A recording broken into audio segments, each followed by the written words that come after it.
And I remember, like, I used to skate with Nigel Houston's dad, and Nigel used to literally skate the mini ramp. No way. And when he bent to pump, his dreads would like drag, like it would like look I like remember when he looked like that. He must have been like 6 or 7, and he was good then, and then now he's Nigel Houston. Same with Scheckler. Like, he was a little kid, and yeah, so. And that was because I was living in Orange County, and I knew all the guys. Oh, well, maybe I did stuff with Etnies. When did you get your pro board? And have you got one right there? Because I've seen it at Clay's. Clay's got one of your boards, hasn't he? It's the same one here. He has. Shall I grab it? Yeah, please. Oh, man, I'm hyped for that. I was trying to find a picture of it online. I said to Anka, should I like put it back? Yeah, dude. And she's like, don't be a twat. And she's like, fucking hell. Nah, already I want to see it. Already I put a Thrasher shirt on to make myself younger and more in tune with the kids, you know? Except now you see teenage girls and they have no idea what Thrasher is. Like, it's the worst. And now it's a fucking tie-dye Thrasher. It's like something Tiny made or something. Just hold on. There's a funny video on YouTube. Have you seen it where the guy goes up and asks people about Thrasher? About what it is? Yeah, oh, that's so good. I hate that stuff. That's so really horrible, funny. isn't it? When it just becomes something else. What are you guys saying when I was gone? I was just saying there's a YouTube video that it's a skate company, I guess, or whatever, that goes up and asks people about Thrasher when they're wearing the hoodie, and it's like teenage girls, and they just like, I don't know what it is. Like, what? Have you seen? Take it off. Do you see the do a kickflip thing when Costin or Tony Hawk's in the car and then they shout do a kickflip? That's brilliant.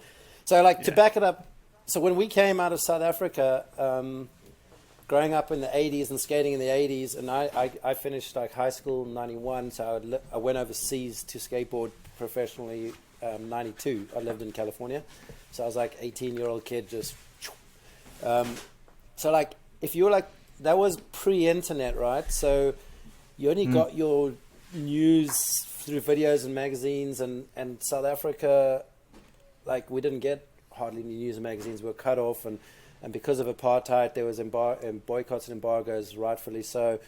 So we were like, South Africa was like Russia. We were like 5 years, 10 years behind America. So even though I might have been like the best or one of the best in South Africa, you know, every skateboarder, you have to go to California if you really want to make it. So like, even though I was like the top pro in South Africa and won a bunch of contests and had good sponsors and made a lot of money from skateboarding in South Africa, when I went overseas, I was like good amateur or like really shit pro. Like, and in the US, you could, I guess in the US, to be a pro, you had to have a signature deck, right? That was like then you were pro. And there were like millions of dudes that were better than, maybe not millions, better than me, and didn't even have a signature deck. So like, if I came to the States, there's pretty much, maybe if I came to the States when I was like 5 years younger, and then I could have got a US pro board. So I was like sponsored amps. So I got boards and got stuff and went to demos. We even did a demo at Ladbroke Grove and PlayStation Park at Ladbroke Grove.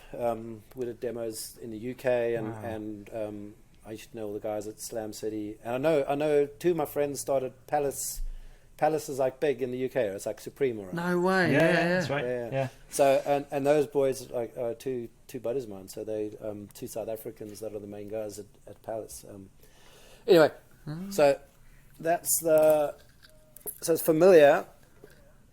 So that was sold everywhere. Like it was sold everywhere. But the company was based. It was a South African based company at that point. I had different sponsors all along the way, but it was sold like everywhere internationally. And there was a series of bird. And how much did you have to do with the design and stuff? So it was more like, so if you look at the whole theme of this board was all the top. So that's South Africa, bottom of Africa, right? And then that's US. So the whole series, there was like there were three models, and they were all about birds migrating. Because the three top skaters, myself, Greg Finch, and Clint van der Scaife, we all left South Africa to like spread our wings to go. You know, they both went to the UK, and Greg got a pro board, and he's the one that works at Palace now. So that was the theme. So they gave that was the theme. We all, and there's like all writing about each of us. And Dude, stuff. that's so dope. I think it's so sick, isn't it? I love the idea that like it's like a separate life almost. Does it feel like it was a separate life? Does it feel like it was like? Oh, it does now. Before and this is now. It does now because I suck at skateboarding, and like you see Thrasher clips of a dude like the new like skater of the year, and you're like, oh, who's that? And you kind of you like mountain biking, you got to live it every day to really be connected to it. Yeah. And skateboarding I feel is not like riding a bike. Like if you get injured, and you don't ride for 3 months. After a week, you're pretty much where you left off, or after a day or 2 days, you're pretty much where you left off ability-wise. But skateboarding, if you like get a bit older, put on a bit of weight, don't skate for a year, or skate regularly for a year, it's like you just lose it, And the Why is that then? Why do you think that is? Well, I don't want it, but the problem is, maybe it's like that in mountain biking to some extent for some people, because it really like. Some people, like when they give up racing, they almost give up riding because they're racers, they're not mountain bikers. I feel like I'll always be a mountain biker, even though if I'm no longer racing. But there's some people that, when they stop racing, they're almost done with riding, and maybe they get back into it later. But with skateboarding, I should still be cruising the bowl and stuff. But when you used to do like proper cutting edge tricks, it's frustrating when you can't do it. So the worst is when I haven't skated for like 6 months. I'll go to the skate park or go out on the flat, and then the first thing I'm doing is like trying to do a 360 flip. I'm not even like trying to do a kick flip. I'm not even carving. I'm not even like grinding. I'm like, I want to do tricks again or I want to like go to the skate park. I want to do a backside lip slide on the rail, and then the board snaps because I'm like 100 kg or something. Skateboarding was skinny. I was like, geez, I was a skinny little kid. So I don't know. So it's partly that like you feel like you've regressed too much, that you can't get enjoyment out of it. When the opposite is true, I really should just be content with cruising. But then the other problem is like if you want to skateboard properly, because I run the risk of the first thing that's going to break is my hand or something, and then I can't work, which